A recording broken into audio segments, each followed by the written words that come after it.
नमस्कार मेरे प्यारे दोस्तों, आपका हम स्वागत करते हैं हमारे इस यूट्यूब चैनल शिवम स्टडी में। हम लोग इसमें इलाहाबाद यूनिवर्सिटी के एंट्रेंस एग्ज़ाम प्रिपरेशन 2020 के बहुत सारे मोस्ट इम्पॉर्टेंट प्रश्नों को जानेंगे, जो कि आपके एग्ज़ाम 2020 में चाहे बीए का हो, चाहे बीएससी का हो, चाहे एमए का, एमएससी, बीएड, बीएलएलबी और बीकॉम, बीसीए सभी के लिए इम्पॉर्टेंट है। ठीक है, ये हमारा जर्नल अवेयरनेस के प्रश्न है प्रीवियस ईयर के। देख लें, आने की बहुत ही संभावना होती है हमारे जर्नल अवेयरनेस के प्रश्न। यहाँ पे है कि संविधान संशोधन के द्वारा प्रीवीपर्स मान्यताएं तथा विशेषाधिकार समाप्त कर दिए गए हैं। कि संविधान संशोधन के द्वारा प्रीवीपर्स मान्यताएं तथा विशेषाधिकार समाप्त कर दिए गए हैं। तो वो किए गए 26वां संविधान संशोधन 1971 ईस्वी में किया गया था। 26वां संविधान संशोधन 1971 ईस्वी में किया गया था। संविधान के किस अनुसूची शेड्यूल में राज्यपाल, राष्ट्रपति, भारत के मुख्य न्यायाधीश आदि के वेतन दिए गए हैं? तो दिए गए हैं द्वितीय अनुसूची में।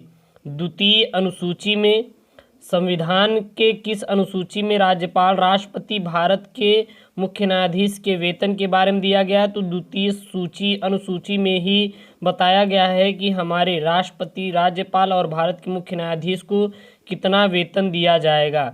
नेक्स्ट है, राष्ट्रपति पर महाभियोग चलाने के लिए कितने दिन पूर्व उसे नोटिस देना होता है? तो देना होता है 14 दिन। 14 दिन पूर्व देना होता है कि राष्ट्रपति पर महाभियोग चलाने हैं तो कितने दिन पहले नोटिस देना चाहिए? तो 14 दिन पहले दिया जाता है। किस अनुच्छेद के अंतर्गत राष्ट्रपति का निर्वाचन होता है? तो किस अनुच्छेद के अंतर्गत ही राष्ट्रपति का निर्वाचन होता है? तो अनुच्छेद 54 के तहत ही हमारा राष्ट्रपति का निर्वाचन होता है। नेक्स्ट है, विधान परिषद में कुल सदस्य संख्या का कितना भाग विधानसभा से चुनकर आता है? तो 1/3 भाग। विधान परिषद की कुल सदस्य संख्या जो होता है विधान सभा से चुनकर कुल मिला के 1/3 भाग ही आता है। संविधान के अनुच्छेद 75 में किसके बारे में चर्चा की गई है? तो मंत्री परिषद के बारे में संविधान के अनुच्छेद 75 में हमारा चर्चा की गई है। किसके बारे में? मंत्री परिषद के बारे में। किस सदस्य द्वारा किसी अन्य सार्वजनिक महत्व के विषय पर विचार करने के लिए सदन में की चल रही वर्तमान कार्यवाही बंद करने का प्रस्ताव कहलाता है? तो काम रोको प्रस्ताव है। काम रोको जो प्रस्ताव है यह हमारा एक ऐसा प्रस्ताव है जो कि सदन में चल रही वर्तमान समय में कार्यवाही को बंद करने का प्रस्ताव होता है। नेक्स्ट है, संविधान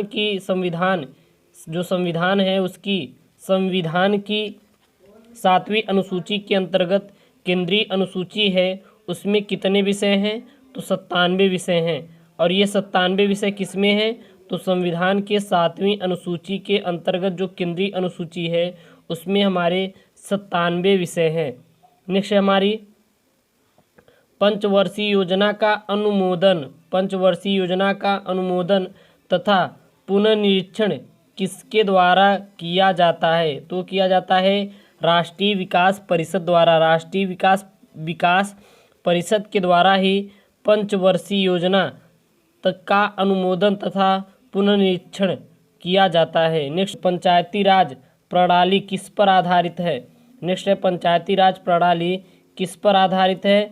तो पंचायती राज प्रणाली हमारी सत्ता के विकेंद्रीकरण पर आधारित है।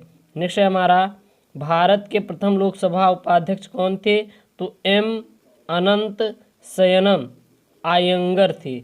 लोकसभा के हमारे अध्यक्ष, प्रथम उपाध्यक्ष हमारे अनंत शयनम आयंगर थे।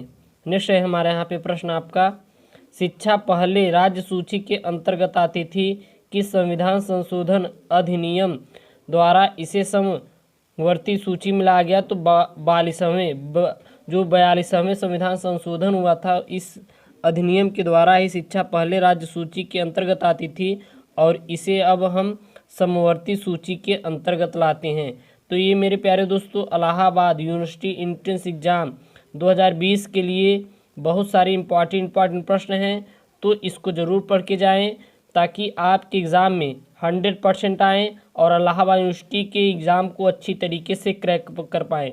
चैनल को नए हैं तो चैनल को ज़रूर सब्सक्राइब करें और अपने दोस्तों के साथ शेयर करें। ओके दोस्तों, थैंक यू। जय हिंद।